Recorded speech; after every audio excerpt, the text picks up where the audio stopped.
Okie dokie, here we go. This is my opinion on Destined for an Early Grave, Book 4 of the Night Huntress series by Janine Frost. So we pick up with Cat and Bones on vacation because Bones bought her a boat that they named the Red Reaper. Well, they named it Reaper, but it's painted red. So they're sailing around the world wherever they want to go because she quit her job. And you know what? They've earned a vacation. So he asks her where she wants to go, and she, on an impulse, says Paris. She goes, I never really want to go to Paris, but city of lovers. Okay, cool. Let's go to Paris. And during this, you see that she's having bizarre nightmares of a man. Something's chasing her. She's running towards this man who says he is not your husband. And so Kat decides to keep that to herself because she thinks it's just a dream, even though she almost got killed by a dream in the last book. She thinks it's nothing and therefore doesn't tell Bones about it. They get to Paris, start having some fun times, but then they're ambushed by a group of ghouls. Bones almost gets killed. Cat gets them out, but it almost looks like she's starting to fly, which has people in a bit of a tizzy because she's a half-breed, and there are stirrings going around that she might want to become a ghoul, because then she would be the only hybrid ghoul and vampire, and they don't know what that would mean, whether she would have all of the strengths of a ghoul and a vampire with none of their weaknesses. Basically, they're afraid of her taking over the world because, yeah. So they end up trying to escape, and they also find out that someone else is after her because Mancaries shows up, and of course, guess what? He's been hiding shit again, because he asks Kat, have you been having dreams? Have you been having strange nightmares? And she's like, yeah, how do you know this, Mancaries? And you find out that there is this vampire called Gregor, also known as the Dream Snatcher. And he is apparently after Kat and saying that he married Kat some time ago. And it's like, what?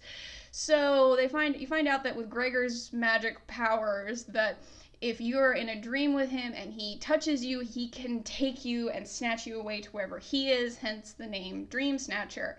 So Bones is pissed because there's some guy who's claiming that Kat's his wife, and he's like, no, she's my wife. And Kat finds out that Mancaries took a month out of her memory because Gregor stole her away when she was 16. Mancaries got her back and put her back with her mom, wiping her memory. So Kat's kind of wanting to get her memories back. That ticks off Bones because, there's a lot of drama around them with their relationship, and it's this one's a bit rough with that. So anyway, keeping going with the synopsis, they end up trying to get on the run, trying to get ahead of Gregor. They end up going and seeing the Voodoo Queen of New Orleans, Marie LaBeouf, otherwise known as Majestic, who is a ghoul, and they go to try to get help from her, and she says that she will not take sides, but if it comes out that Kat is Gregor's wife, she will have to support Gregor because she owes Gregor her loyalty.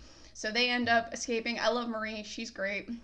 So they end up escaping. They find out that Gregor is being able to pick through Kat's mind even if she's asleep. She's taking these sleeping pills to make it so she doesn't dream, so he can't snatch her, but he's still able to pick through her brain to figure out where they are. So they end up having to basically put her in a full lockdown where she can't see or hear where they are, what's going on, which of course is driving her nuts, is putting a ton of strain on their relationship. And then you find out that, oh god, someone's attacking them. Kat gets put in a panic room. She's watching this through a monitor, watching this fight go on. She thinks Bones is losing. She gets a call from Gregor, and he's going, if you come to me, I will call off the attack. And she, to desperately try to save them, she agrees. She gets snapped to Gregor. She finds out the truth about her past, which, yes, Gregor did steal her away when she was 16. He's an abusive dick, and he did marry her under vampire law, so not good. Vlad comes and saves her because Vlad's still in this and he's great. They end up going back to Bones. Bones and Kat have a big falling out. It's sad. Kat ends up spending some time with Vlad again. Their bromance is great. Them just being together is very sweet. You find out that there's a point where you think that Bones is cheating on her, and Kat still ends up saving his ass. She goes back with Vlad. Bones shows up and is like, "Nope, you're coming with me." They screwed off somewhere else. Spade comes and tells her, "I'm not going to let you two self-destruct over this. We're going to talk to Crispin because you need to change into a vampire." And she's like, "What are you talking about?" And he's like, "We will shut all these ghouls up if you just change into a vampire. Why are you holding on to her humanity?" She ends up confessing that yes, she does still hold some tiny bit of prejudice about vampires because, yeah, her mom did a number on her. She and Bones end up reconciling, and it's very, very cathartic for having them to reconcile. She gets turned into a new vampire, but guess what?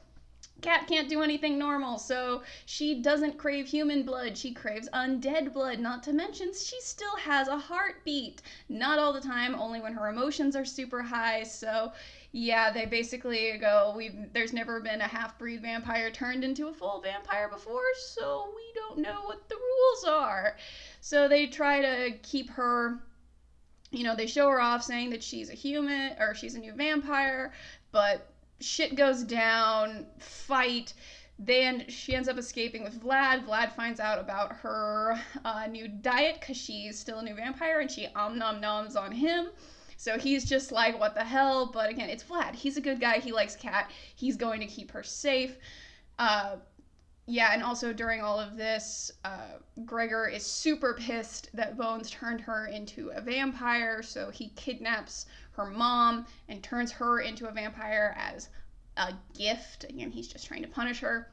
So they form a plan to go get her mom back. They do. One of the ghouls who's been around for the last, I think he's introduced in the first book. Yeah, at the end of the first book, he gets killed. It's sad. They Gregor ends up saying, "You know what, fuck this. We're going," because Bones issued a standing challenge that he would fight Gregor to the death for Kat. So Gregor finally realizes that he can't keep manipulating Kat because she lost his mom. That was his big leverage over her. So he says, "Fine, you know what? We'll duel. We'll duel now." So they have the fight. Side character gets introduced in this, Veritas, so she becomes important later on in the series. I forgot that she even popped up in this. She's so just like blink and you miss it. I don't think she's even named in this book. Anyway, they fight. Gregor cheats. Kat ends up killing him and saving Bones. She almost gets executed, but due to some fancy footwork manipulation, she ends up getting off the hook. She and Bones are reunited. Yay, happy ending. They're good for now, so yay. But the ghoul threat is still a thing. So getting into the characters with this one is, again, because of all the emotional stuff that goes on with Kat and Bones, it's definitely, I think, a little rougher. Going from Lady Isabella into this one, it was like, oh boy, there was this little emotionally drained at the moment with this, but I liked Kat in this. I mean, she deals with some shit. You also find out that the sleeping pills that she's on also cause like anxiety and depression and all this other crap, which, oh yeah, it kind of exacerbated some of the problems. And just her and Bones, like when they fight, it's very well written. It's just absolutely heart-wrenching when Bones walks away from her, but I can't exactly blame him because, yeah, it's one of the best fight scenes I've ever listened to for a couple breaking up. Is very good. So yeah, very good. This is leading into the ghoul crisis of the ghouls saying, no, she's going to become this hybrid. Oh no, something different, therefore we must kill it. Your typical thing with that. Gregor's an asshole. Again, as far as villains go, he's just an abusive dick. God, he's horrible. I mean, like when you get there's like 3 chapters of flashback for when she's 16 and she's with him, and he is just an abusive. Ugh. God, Gregor's awful. But he gets killed at the end of this, so nothing bad with that. I mean, he's dead. Justina, her mom, is now a vampire, so there's that going on, which is interesting. I'm trying to think of. Oh yeah, Mancaries has apparently lost his foresight up to a certain point in this. He goes, I haven't had any visions of the future after this point, so I think he basically says he thinks he's going to die soon, and that's why he can't see the future anymore. There's a point where Bones almost kills him. And Carey's goes, I basically deserved it. So yeah, the Carey stuff is set up for his standalone book. The stuff with Apollyon, who's the ghoul leader, who's getting all this stirred up, that's set up for the next book for Cat. The next two, I'm gonna do them together, are the two standalone novels for this: First Drop of Crimson and Darkness, Eternal Darkness's Embrace, or Embrace of Darkness. I don't know, something Darkness. Those two are both Spade and Mencarey's standalone novels for them getting their love interest. So those will be the next two for the series. Because again, I'll talk about it more when I get to them. But yeah, you do need to read the standalone novels for this series, because when you go into book 5, like I did the first time I listened to this, you go, what? I missed something. So those will be the next two that pop up for this series, and I'm going to do them together because they're standalones. Next up is going to be The Sins of Lord Cameron. I just started listening to that. Should be interesting. So for this one, for Cat and Bones, Destined for an Early Grave, I still give it a 4 out of 5. It's still good. It's just, man, doing the back-to-back emotional drainers was a little rough. So yeah, that's just my opinion. If you disagree with me, that's totally cool. If there's something you'd like to see me take a crack at in the future, leave your comments down below, and I will talk to you guys in a little while.